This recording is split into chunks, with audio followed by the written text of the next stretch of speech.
Ayan, ang sundo akin. Arde, sa'yo. Ito, si Roro. Yan, si Roro. Hello, Roro. School kami lahat. Yan, ang sundo katabi kami. namin. Sundo si Roro, ikot si Roro ah. Ikot siya kay Roro. Sarap, bro. Sarap. Yan, si Arde, siya ang aking apo. May star ba? May star? Ilan? Dalawa. Dalawa na naman? Abi.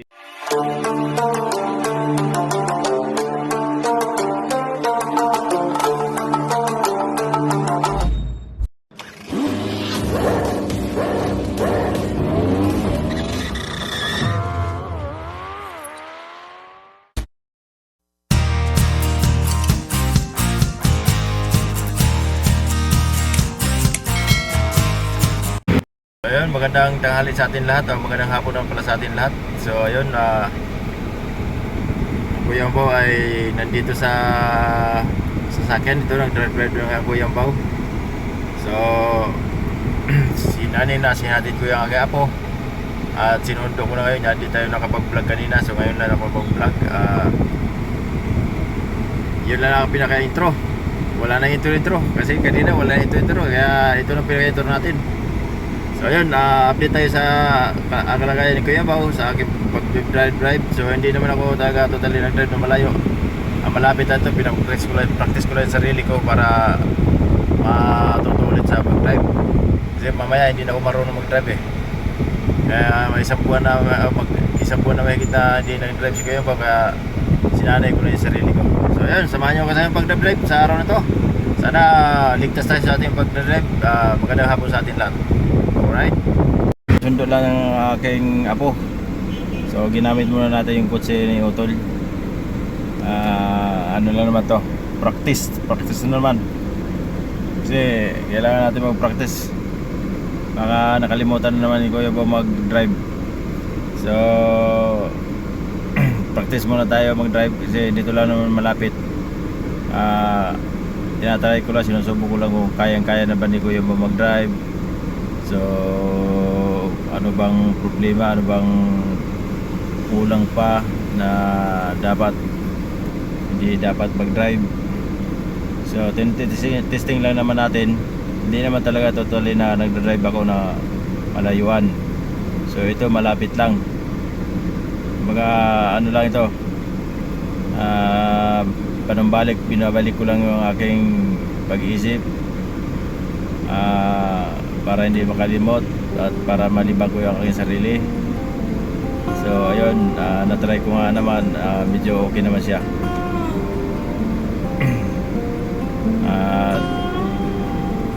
Tuloy natin ang ating pagsisikap sa ating paghanap buhay para makatulong pa rin tayo sa ating pamilya. So kung ano man yung mga nakaraan na sana, yung mga lumipas nangyari sa kay Kuya Ambaw, sana hindi na bumalik at malampasan natin yung mga pagsubok na dumating sa buhay natin. Kasi yung kasalanan ni Kuya Ambaw, yung mga binayaran ko na sa Panginoon yung kasalanan ko. Kung may kasalanan man ako, hindi naman masabi natin na wala tayong kasalanan. So may kasalanan ako, inamin ko na may kasalanan ako na dapat pagbayaran natin sa Panginoon. Kasi nung hindi pa tayo nagkasakit, hindi natin naisip yung kung ano yung dapat gawin. Salamat lahat sa Panginoon na nanggaling sa Kanya yung mga biyaya na dumarating sa ating buhay. So hindi naman natin sinasabi na lahat ng tao may kasalanan o hindi gumagawa ng humihingi ng tawad sa Panginoon. So meron pa rin may tao na hindi humihingi ng patawad sa Panginoon, pero nasabi, Lord, pasensyahan mo na ako, nagawa ko lang ito ngayon kasi kailangan, di ba? So, ganun mga pangyari, dapat kahit paano maghihingi tayo ng pasensya sa Panginoon pala. Katulad ko nga sa akin, nung nangyari sa akin yung masakit na dumating sa akin na hindi naasahan na sakit. So, di ba? Masakit. Kasi hindi natin naasahan na dumating na yun. Talagang napaka-okay ng katawan mo, tapos bigla ka na lang ganyan. Kaya pasalamat tayo sa Panginoon at ibinalik natin kalakasan at kalusugan na hindi tayo talagang kinuha pa sa Panginoon.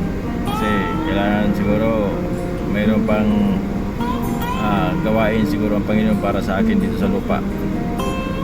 Kaya pasalamat tayo lagi sa kung ano man mayroon tayong dumating sa buhay natin na swerte o kabalasan. Meron na talagang buhay, may sinuswerte, may minamalas, may kumikita, mayroon hindi kumikita.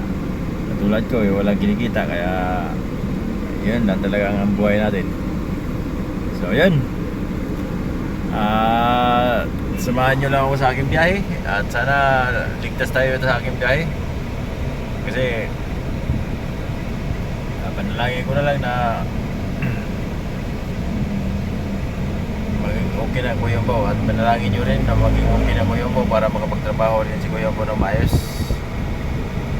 Kasi hirap na Kuya Bo, wala na tayong konsumo. Talagang wala akong masabi sa sarili ko, kundi tulungan yung pamilya ko, sarili ko. Kaya magaling na pa tayo ng maayos at laging magandang kondisyon na. Sana maging magandang kondisyon na ni Kuya Bo, tuloy-tuloy na para makapaghanap buhay na tayo. So ngayon naman ano lang ito sa akin, sundo lang ako ng aking apo dito lang naman sa malapit sa school. Yung kinder kong apo, maliit, yung nasa kasama ko sa Cavite na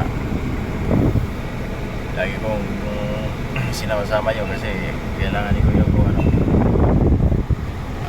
matanggal sa stress ba, kaya yun lang ang palakas sa akin yung apo ko. So yun, awa ng ang Panginoon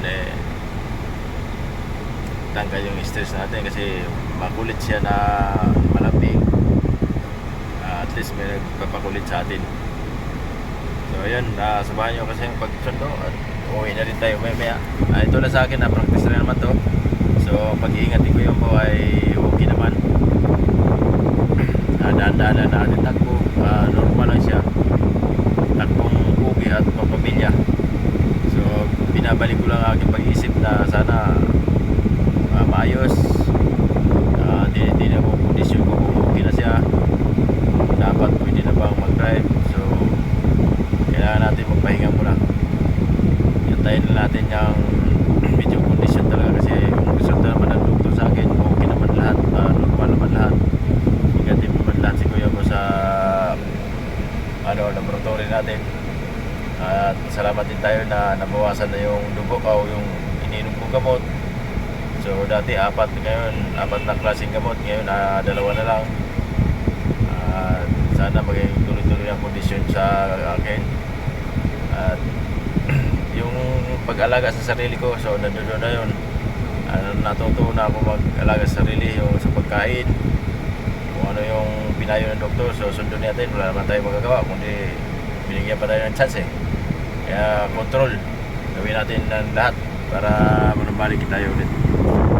So kung ano binigay sa atin ang Panginoon at sa Paul, ayusin natin. Kung mga nakaraan na binigyan tayo ng karamdaman na sana hindi na bumalik, at sana matuto na si Kuya Umbao.